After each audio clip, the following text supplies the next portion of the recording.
তো নমস্কার বন্ধুরা, ভাউকের নতুন একটা ব্লগে তোমাদেরকে আবার স্বাগত জানাই। তো আজকে আমরা চলে এসেছিলাম আজকে পাগলাখালিতে। তো পাগলাখালিতে আসতে অনেকটাই সময় লেগেছিল, আর মাঠের ভেতর দিয়ে রাস্তাটা ছিল সবটাই আমি তুলে ধরেছি ভিডিওর মধ্যে। তোমরা ভিডিওটা সবটা দেখলেই মানে বুঝতে পারবে। আর আমার পেছনেই হচ্ছে পাগলা বাবার মন্দির আর কি। তো আমরা চলে এসেছিলাম এখানে। তো আর বেশি কথা বাড়াবো না, কথা না বাড়িয়ে তোমার পুরো ভিডিওটা তোমরা দেখতে থাকো। আশা করি তোমাদের ভালো লাগবে, আর যদি ভালো লেগে থাকে অবশ্যই চ্যানেলটাকে সাবস্ক্রাইব করে পাশে থাকবে। তো চলো। তো এটা হচ্ছে যাওয়ার পথে, আর পাগলাখালিটা একদম অবস্থিত একদম একটা গ্রামের মধ্যে। আর রাস্তাগুলো দেখি বুঝতে পারছো এটা গ্রামের রাস্তা, অনেকটাই ভেতরে আর কি। আর যারা শিয়ালদা থেকে আসবে তাদেরকে গেদে লোকাল ট্রেন ধরতে হবে, ধরে মাঝদিয়াতে নামতে হবে। মাঝদিয়া থেকে যে কোনো অটো করে তোমরা পাগলাখালি বললেই তারা পৌঁছে দেবে।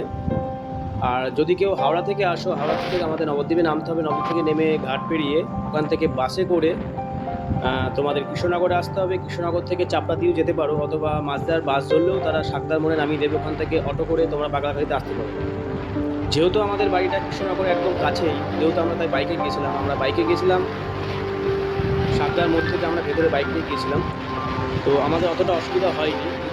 আর হাওড়া থেকে নবদ্বীপে নামার পর, হাওড়া থেকে যে কোনো কাটোয়া লোকাল ধরে নবদ্বীপে নামতে হবে। নামার পর তোমরা যদি ঘাট না পেরিয়ে আসতে চাও তাহলেও তোমরা আসতে পারবা। সেখান থেকে নবদ্বীপে থামে নামার পর মানে জাস্ট স্টেশন থেকে বেরিয়ে ওখান থেকে কৃষ্ণনগরে বাস পাওয়া যায়। তো কৃষ্ণনগরে বাসে চাপলেই তোমাদেরকে কৃষ্ণনগরে নামিয়ে দেবে বাস স্ট্যান্ডে। তো ওখান থেকে মাঝদের বাস পেয়ে যাবে। পেয়ে গিয়ে তোমরা সাকদার মোড়ে নামবে। ওখান থেকে অটো বা টোটো যাই হোক না কেন তোমরা পেয়ে যাবে। তো বলবে আমি পাগলাখালি যাব, তো তোমাদেরকে নিয়ে আসবে। তো ভিডিওটা দেখতে থাকো। যতটা পেরেছি দেওয়ার চেষ্টা করেছি, মানে পুরোটাই তুলে ধরার চেষ্টা করেছি। আশা করি তোমাদের ভালো লাগবে। আর যদি ভালো লেগে থাকে অবশ্যই পাশে থেকে বেল আইকনটা অন করে দিয়ে একটা লাইক করে শেয়ার করে দিও, আর চ্যানেলটা অবশ্যই সাবস্ক্রাইব করে দিও। তো তোমরা দেখতে থাকো।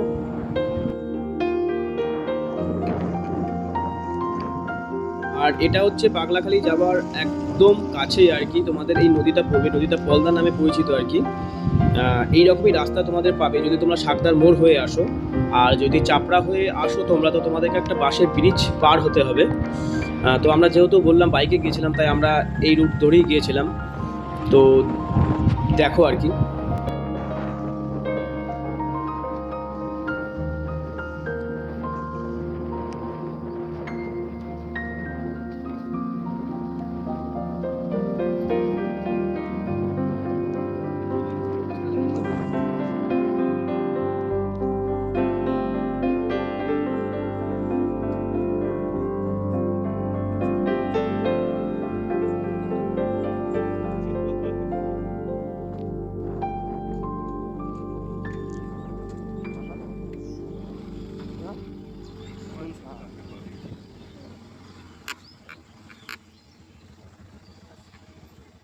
এই নদীটা যেটা আসতে গিয়ে পড়বে, আর হচ্ছে এই রাস্তাঘাট সামনে যেটা দেখছো, এই হচ্ছে রাস্তা। মাঠের রাস্তা দিয়ে আসতে হবে পুরোটাই। এদিকে যেটা দেখছো পুরোটাই সবটাই মাঠ, ঠিক আছে। আর এটা হচ্ছে নদীটা, এটা আসতে গিয়েই পড়বে মানে মন্দির চত্বরের সামনে। তোমাদের আসতে গিয়ে এইটাই সবার প্রথম, এটাই চোখে পড়বে। তো চলো যাওয়া যাক আর কি। এই যে সামনেই মন্দির দেখতে পাচ্ছ। তো চলো একেবারে তোমাদেরকে সবটা দেখো, মন্দিরটা ঘুরে সবটা তোমাদের সঙ্গে শেয়ার করবো।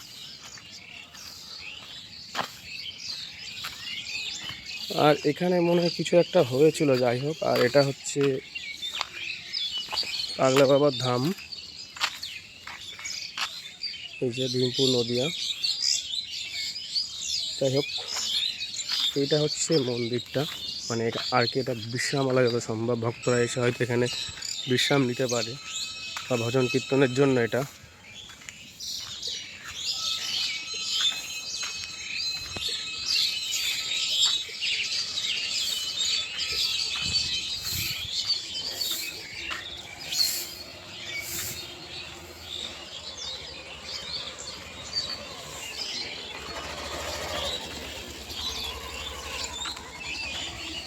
আচ্ছা, এই হচ্ছে সেই নদীটা, সামনেটা করে বাঁধানো আছে।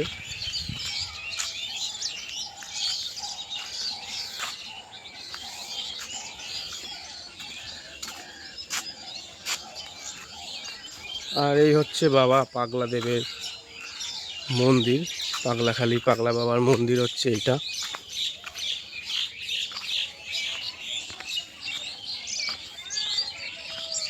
আচ্ছা, এই গাছে প্রচুর যে ঢিল বাঁধা আছে, অনেক ভক্তরা এসে এখানে মনস্কামনা করে। তো বাবা তাদের মনস্কামনা পূর্ণ করে, আর পূর্ণ হয়ে যাওয়ার পর তারা তাদের এসে ঢিলটা খুলে দিয়ে যায়।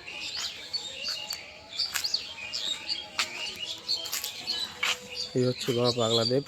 জয় বাবা।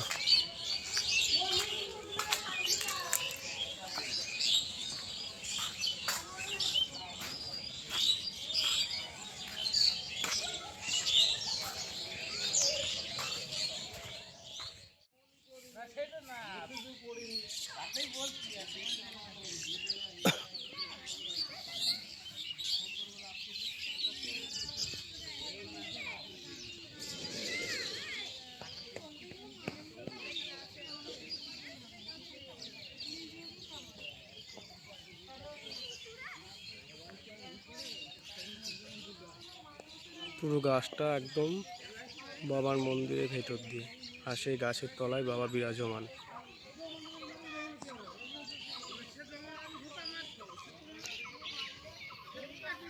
এই পুরো গাছটাকে ঘিরেই বাবা বিরাজমান আছে।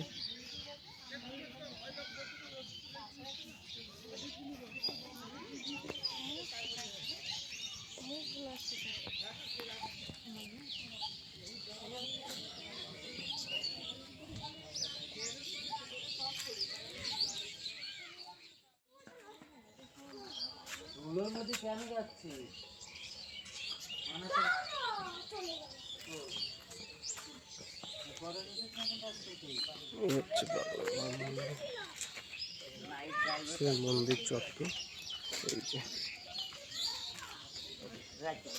বাবা পাগলাদেবের মন্দির।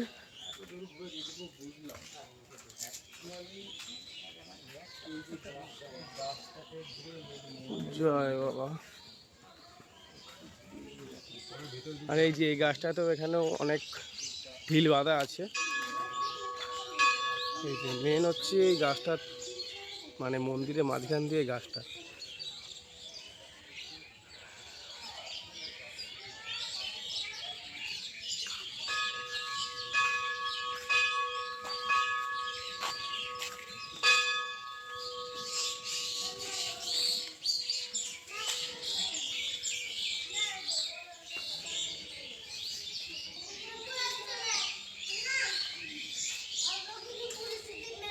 এই যে বাবার মেন সামনে নন্দী মহারাজ, দুই দিকে দুই নন্দী মহারাজ অবস্থিত করেছে।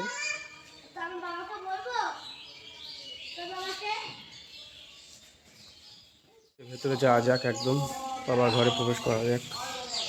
জয় বাবা, কি জয়, জয় বাবা, মঙ্গল করো বাবা। আচ্ছা, এই হচ্ছে মন্দিরের ভেতরের ভিউটা। হ্যাঁ, এটা হচ্ছে মন্দিরের একদম ভেতরে। প্রথমে যে বললাম আমি, গাছটাকে ঘিরেই মন্দির, গাছটার মানে গাছের তলার মধ্যেই বাবা মহাদেব আর কি বিরাজমান চারিদিকে। দেখতেই পাচ্ছি এই যে গাছটার তলাতেই পাগলা বাবা। এখানে অনেক ভক্তরা ঢিল বেঁধে গেছে, বাবার কাছে মনস্কামনা জানিয়ে গেছে।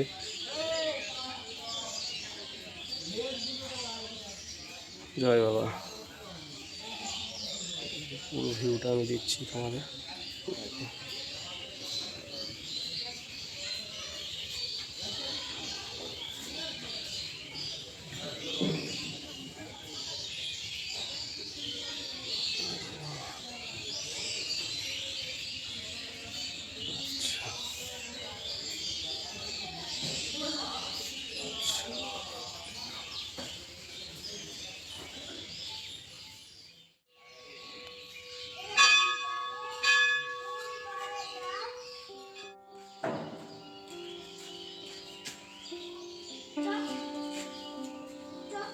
এখানে হয়তো পরিষ্কার করে প্রত্যেক দিনই।